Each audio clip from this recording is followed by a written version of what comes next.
Nadina Saida dari Prodi Ilmu Komunikasi dengan NPM 23360100025.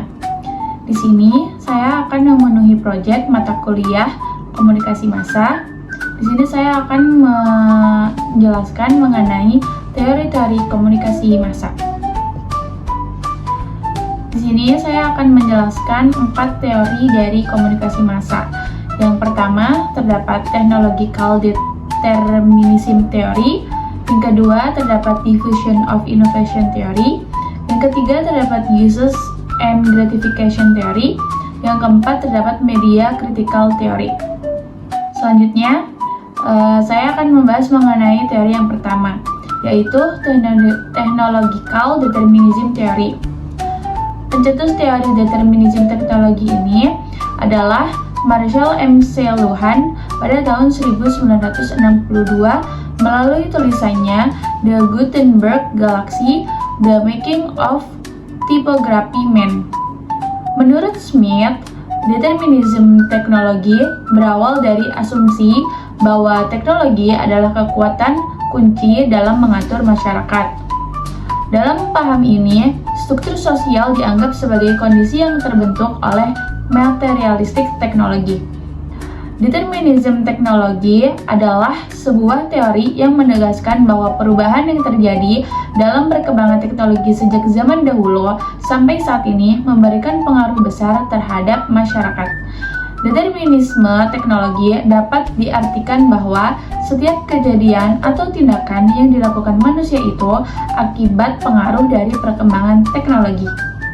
Di sini saya mengambil contoh kasus pada teori determinisme teknologi. Penemuan mesin cetak merupakan terobosan teknologi yang menentukan dalam mengubah masyarakat manusia selamanya. Teknologi ini mengubah umat manusia dengan memungkinkan replikasi dan penyebaran buku serta teks cetak secara cepat dan ekonomis, sehingga ide, berita, pemikiran, dan ideologi dapat menyebar dengan kecepatan yang belum pernah disaksikan sebelumnya dalam sejarah manusia.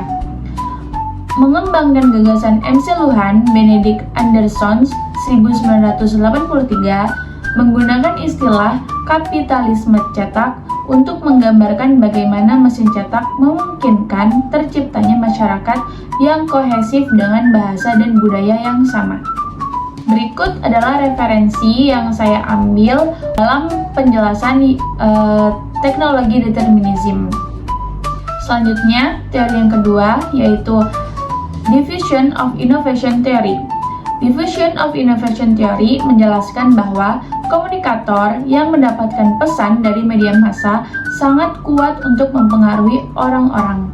Dengan demikian, adanya inovasi atau penemuan lalu disebarkan atau difusi melalui media massa akan kuat mempengaruhi massa untuk mengikutinya. Akan tetapi, difusi inovasi juga bisa langsung mengenai halayak. Menurut Rogers dan Shoemakers pada tahun 1971, difusi adalah proses di mana penemuan disebarkan kepada masyarakat yang menjadi anggota sistem sosial. Difusi dapat dikatakan juga sebagai suatu tipe komunikasi khusus di mana pesannya adalah ide baru. Di samping itu, difusi juga dapat dianggap sebagai suatu jenis perubahan sosial budaya, yaitu suatu proses perubahan yang terjadi dalam struktur dan fungsi sistem sosial budaya. Contoh kasus yang saya ambil untuk difusi inovasi ini adalah adanya sebuah aplikasi yang menawarkan jasa ojek secara online. Dahulu, orang-orang yang ingin melakukan perjalanan tetapi tidak memiliki kendaraan pribadi akan memilih untuk menggunakan transportasi umum seperti bus, angkot, ojek, becak, dan lainnya. Akan tetapi, dalam situasi tersebut dibutuhkan kesabaran yang lebih untuk mencari transportasi umum dan dengan harga yang cukup bervariasi. Resiko faktor cuaca yang berubah-ubah itu yang tidak dapat diprediksi. Jika cuaca sedang buruk, membuat banyak orang yang menggunakan transportasi umum, justru itu membuat kita harus lebih bersabar antri atau berdesakan. Sehingga situasi tersebut membuat terciptanya inovasi baru seperti aplikasi ojek online yaitu Grab, Gojek, Maxim, dan lain-lain. Berikut adalah referensi yang saya ambil pada teori difusi inovasi. Selanjutnya terdapat Uses and Gratification Theory. Teori Uses and Gratification lahir dari pemikiran tiga ilmuwan yaitu Elihu Katz, J.G. Blumen, dan Michael Griffith yang berpendapat bahwa audiens memiliki hasrat atau secara faktor psikologis dan sosial untuk memilih apa yang mereka inginkan dari media yang mereka konsumsi. Titik berat kajian teori ini ada pada pemirsa sebagai penentu pemilihan pesan dan media. Menurut Dayton Marianne 2018 dikatakan bahwa audiens tidak melihat pada pilihan medium yang digunakan untuk mengirim sebuah pesan, namun teori Uses and Gratification cenderung melihat mengapa audiens tersebut memilih medium yang akan digunakan. Hal tersebut dikarenakan banyaknya pilihan medium untuk seseorang mengirim pesan sehingga muncul preferensi berdasarkan kebutuhan tiap-tiap individu. Contoh kasus yang saya ambil untuk Uses and Gratification Theory adalah penggunaan media massa seperti TV atau penggunaan media sosial. Media dapat digunakan untuk memenuhi kebutuhan interaksi sosial. Orang-orang menggunakan media untuk tujuan hiburan seperti menonton TV atau mendengarkan musik untuk bersantai dan melepas penat dari rutinitas harian. Media sosial menyediakan peluang luar biasa untuk menjalin koneksi, berkomunikasi melalui platform media sosial.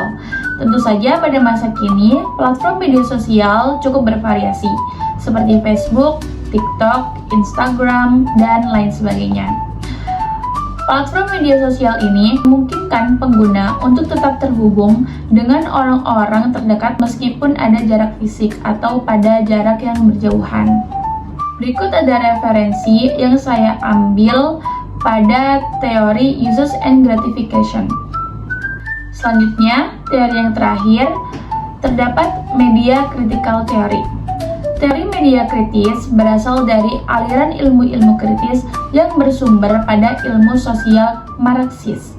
Beberapa tokoh yang mempeloporinya antara lain Karl Marx, Engels, itu adalah pemikir klasik. Terdapat juga pemikir modern yaitu George Lukács, George Gramsci, Guevara, Regis Debye, dan pemikir modern lainnya. Ilmu ini juga disebut dengan emancipatory science atau cabang ilmu sosial yang berjuang untuk mendobrak status quo dan membebaskan manusia, khususnya rakyat miskin dan kecil dari status quo dan struktur sistem yang menindas. Dalam media kritikal atau media critical theory, komunikasi massa menjadi kekuatan utama untuk memperjuangkan hak masyarakat dan membebaskan masyarakat dari penindasan secara ekonomi, sosial, budaya, politik, hukum, dan lainnya. Sehingga masyarakat tertindas mendapatkan keadilan dalam status ekonomi, sosial, budaya, politik, hukum, dan lainnya. Nilai kritik media massa yang didasari pada kondisi objektif lapangan dengan akurasi data menjadi senjata bagi masyarakat tertindas untuk mendapatkan keadilan dan kesamaan hak.